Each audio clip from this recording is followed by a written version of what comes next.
Good evening, and thanks for joining us tonight on KLST News at 10. I'm Carolyn McEnroe, along with longtime San Angelo Rodeo announcer Boyd Polyhamus. We're going to get to the weather in just a second with Randy, because he called that one. But, wow, what timing.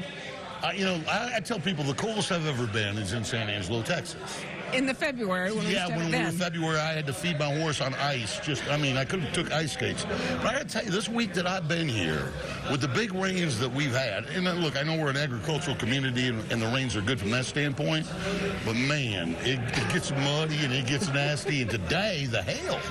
It was raining hail. Our booths were just right out after Saturday, but we literally, people were jumping over a lot of water. The water was halfway up my boot top. It was nice. We'll get the rain totals later. What does that do for you when you've got to start a show on time at 7 o'clock?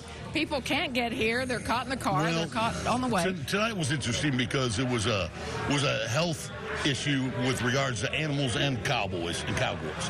That ramp that the majority of our contestants, yes, barrel racers, but also the tie-down ropers, the steer wrestlers, the ambassadors, all come down that deal, and it was nothing but slick.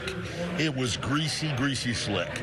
And so when we realized once the front had passed through that we might have enough time to put fresh, dry dirt in there, and that would be safer for the contestants and the animals, that's what we decided to do, even though it delayed us. We notified the Cowboy channel, and they just, I think, ran some highlight packages of what had happened here so far.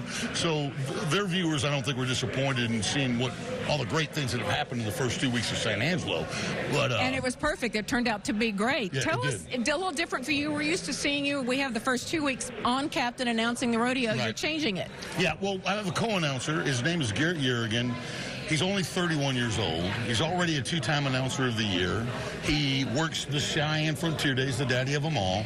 He and I together have worked the NFR Open, the Governor's Cup in Sioux Falls. So what Josh Hilton likes to say is the two of us together are kind of waspy.